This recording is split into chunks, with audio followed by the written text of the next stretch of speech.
Happy Victory Monday, my Dolphin fans. Welcome back. This is B Trill. This is Phins Football Podcast. I just want to say thank you again for tuning in, liking, subscribing. Those views are getting up there, those likes are getting up there, and the subscriptions are getting up there. Of course, I broke the news right before game day that Tyreek Hill was arrested. Right now, that short is the biggest viewing video right now. So keep it up. Keep viewing, keep sharing, keep doing everything you're doing. It's means a lot to me because, again, I'm doing this for fun. I'm just putting it out there. I'm putting my news out there, recaps, opinions, thoughts. But as you can tell, I'm kind of growing a little bit, doing different things. First off, we're bright. I got more lights. I got more lighting. I took off this little net over the microphone. It was just causing too many distractions, blocking this beautiful face. So, but also, going to be doing a lot of things differently. Usually I do a script. I write everything out. That usually takes about an hour just to kind of plan the show. Now I'm just going to wing it. I'm just going to talk. Actually, right now I am on my lunch break. I have 30 minutes left on my lunch break. So what I'm going to do is talk to you as much as I want to share. And then when I'm done talking, I'm going to literally not even edit. I'm just going to upload it right away. So probably not going to add any graphics to this video unless maybe I get to a good point where I kind of do want to show you what I'm looking at. But as of right now, it's going to be short, sweet, to the point, and then I'll get it to you as fast as I can. But again, want to say thank you. But how about yesterday? Victory Monday. It's our first Victory Monday of the year because of that win yesterday. What a comeback win. Again, a huge comeback.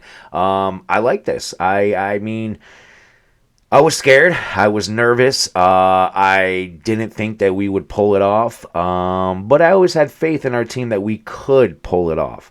That first half, man, was that rough. You never like starting off. What we were down 14-0 at one point. Yeah, 14-0 with 6 minutes. Oh, I'm sorry, with a minute to go in the first half. So we went almost a full half with no points, hardly moving the ball. Well, we were moving the ball. It's just we kept going for it on fourth down. We kept not converting on third down. We were struggling in the beginning. By we, I mean Tua. I am a big supporter of Tua. Tua does a lot, but he doesn't do enough all the time to win the game. Yesterday, he did. He did do enough. He had a very rough first half. I'm going to go through some of the stats, some of the numbers, but right now I'm just doing overall thoughts. He struggled in the first half. He was missing throws, missing players, and just not hitting those reads that he should. The second half, let's give it up to Mike McDaniel for a halftime speech because I saw a completely different team in the second half, offense and defense.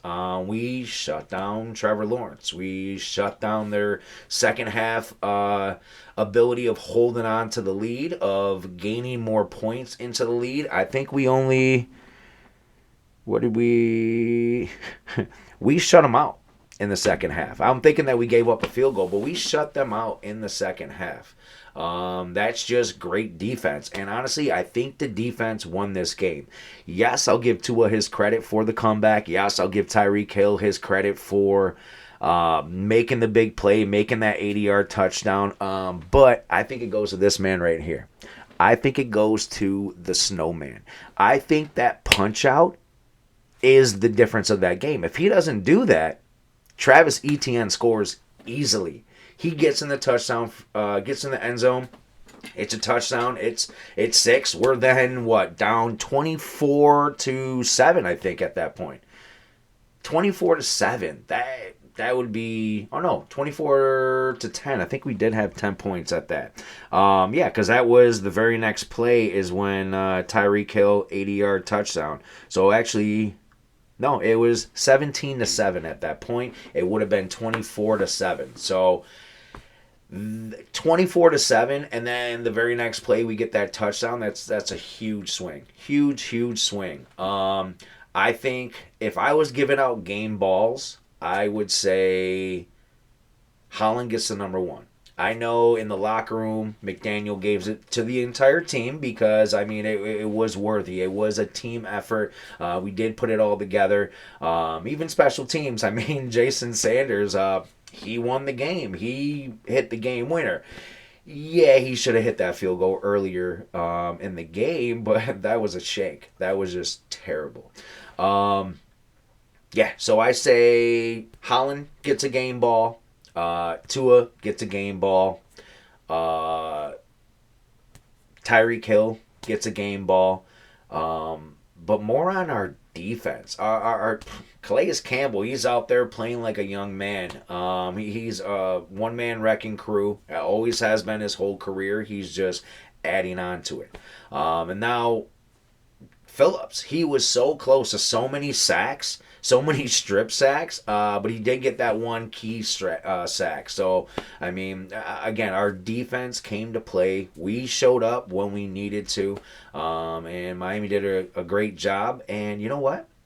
We stuck to the running game. We continued to run. Putting Jeff Wilson in late in the game, I think that was huge.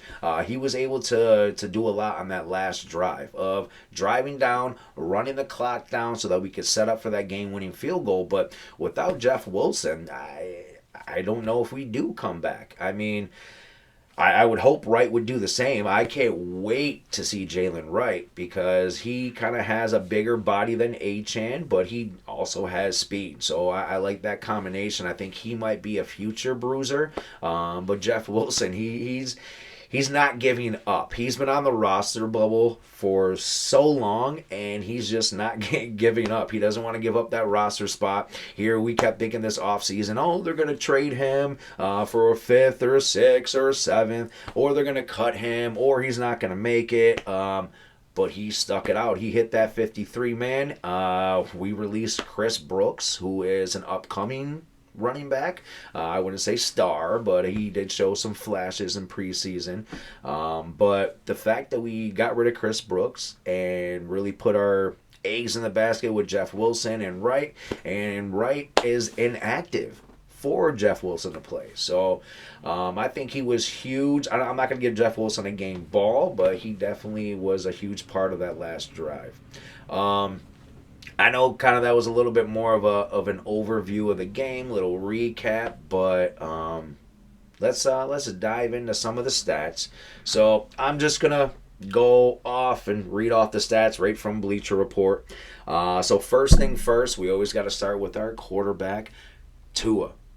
Tua went off. Again, first half very bland, very off target. He was overthrowing, underthrowing, just really didn't look to be on rhythm. But with Tua, he went 23 for 37, 338 yards with an average of 14.7 and of course one touchdown. Of course, if you guys remember my last video of my predictions, I did say Tua wouldn't hit the over. I said that he was going to be over that 175 mark. I said around, I think it was 180, 190 is what, 280, 290 is what I was saying. Maybe 300, but 338, of course, Tyreek Hill's 80-yard touchdown definitely did inflate those numbers. But I guess on the over, I was right. But as far as the touchdown, he did only get one touchdown. It was 1.5. I said he would have at least 2. There was some actually that Achane touchdown. I have Achane on fantasy. He did great, but of course that receiving touchdown, I also have Tua. I know I'm a homer, but with Tua, he should have got another touchdown because I think Achane was over the line, but then it got turned into next play. Achane punched it in for the run. But of course, one touchdown, 338 yards. That gives him the QB rating of 101 to start off the season. And if you haven't checked the other stats around the league, He is leading the league in passing. So it's funny that he ended last year with leading pretty much almost every category in stats for a QB. And now he's starting right off where he picked up, and he's leading the league in passing, which is amazing. We need him to keep doing that.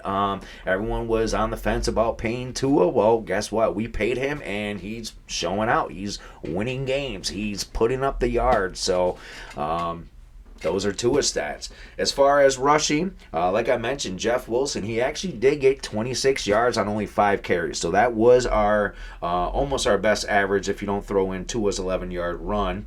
But he had a 5.2 average, 14 yards was a long. I believe that was on a big second or third down. But that run actually really put us up in field goal range, so that was great. Achane, he did okay. His average was terrible. It was 10 attempts for 24 yards, 2.4 yard average, but he did get that touchdown. 9-yard rushing long.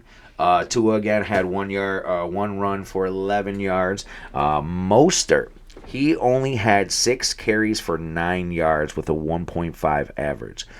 That's terrible. They were stuffing us early on, which of course was leading to our struggles in the first half, but every time we tried to punch it up the middle, we were getting stuffed, which I'm confused because our interior line is our weak point. Our tackles are our strong points on the line, especially with Armstead.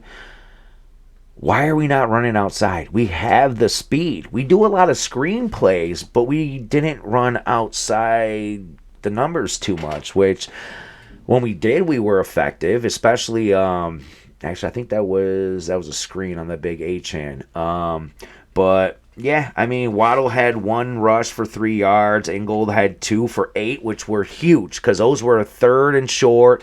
I think it was a 4th and short as well, but it was 3rd and short, which was crucial, the ones that he was getting. So, hey, those 2 carries were very big. Tyreek Hill, let's move on to receiving. Tyreek Hill, 12 targets, 7 receptions, 130 yards, 18.6 average, and of course that 80-yard touchdown. Tyreek, you showed out, man. I was worried that mentally you wouldn't be ready for the game with happening previously with being arrested, detained, thrown to the concrete in front of teammates, in front of fans, right in front of the stadium. Like here, you're voted the number 1 player by all of your peers in the NFL.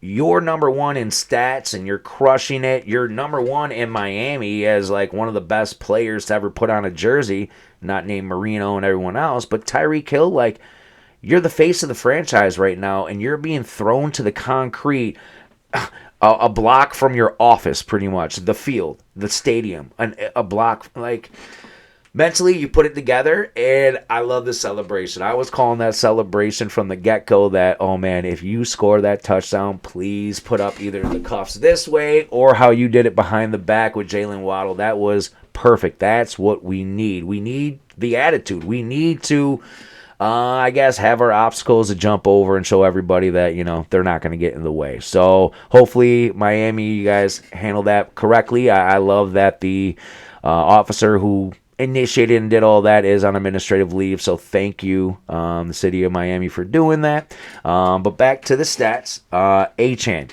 So again, he wasn't big on the ground, but I did say he would maybe reach the century mark. I did say rushing, but he did it in all-purpose yards. So with his 26 yards or 24 yards receiving or running, he also added on 76 yards receiving. That was with 7 catches. So 7 catches, 76 yards, 10.9 average. That 39-yard pass play where he caught it, did a couple jukes, and actually got through the seam of the defense. I thought he was going to break it. I think if he did not turn around and look back at the defender, I think he's gone. I think that little bit slowed him down just enough because he had a couple steps, and there's not many faster than Achane in this league. So, but again, he did big receiving. Mostert, he also had, 2 receptions, 10 yards. Jonnu Smith only had 1 for 7 yards.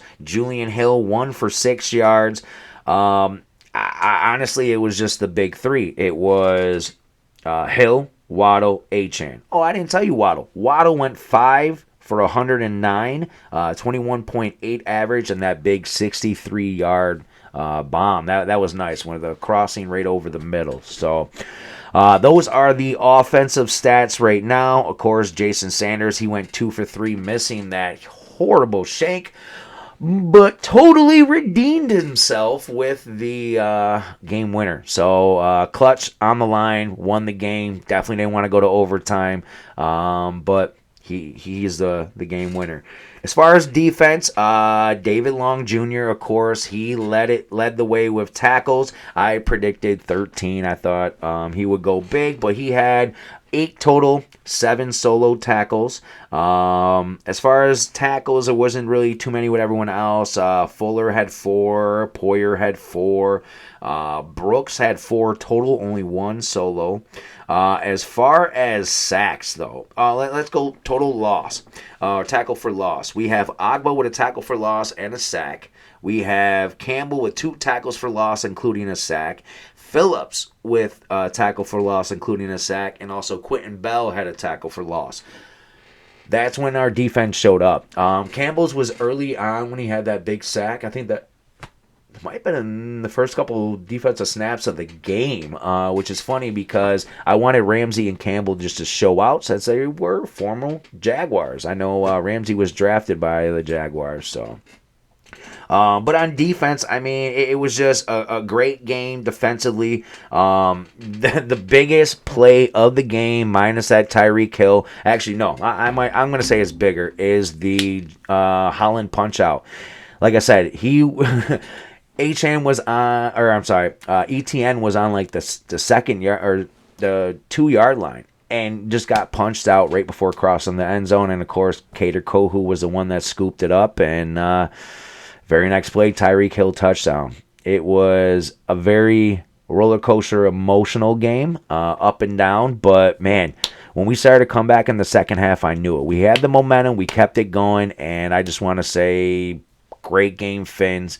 As far as snaps, I can quickly go through the snaps. Let me see here. So we got snap count. Of course, we have Tua played 100% at 71%. Achane had 37 snaps. Mostert had 31 snaps. Ingold had 29 snaps. Jeff Wilson 11. Waddle had 51, Tyreek 50, Braxton Berrios 26, Grant Dubose, who is, I think we picked up recently, I think he was elevated through the practice squad. I have to do a little more research on him. 13 snaps. Robbie Chosen, who again was wide open. I don't know if you guys saw that when he came on the swing route and he was wide open the flat. That's the one major throw to a miss yesterday. But 12 snaps for him. Julian Hill, 42 snaps. Durham Smythe, 30 snaps. Jonnu Smith, 20. Tanner Connor, 3. I don't even remember Tanner Connor being in the game. Zach Sealer, 46. Agba, 40. Benito Jones, only 8. Brennan File, 5. Calais Campbell, 35. Jalen Phillips, 34. Sean had 19. Quentin Bell, 16. And Chop Robinson only had 16. Jordan Brooks, 53. David Long Jr., 53. Duke Riley was all special teams. Kendra Fuller, 53. Kader Kohu, 47. Jalen Ramsey, 41. So he actually was out there a lot more than I thought. Storm Duck was only out there for 8 snaps. Javon Holland, 53. Poyer, 53. Marcus May, 3.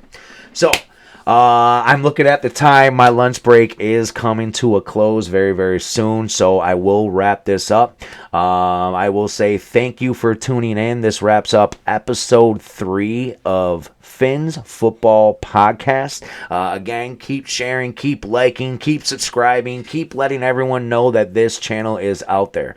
Thank you again for tuning in, and I just want to say Phins up and Phins up family, and thanks again for Phins Football Podcast. Take care.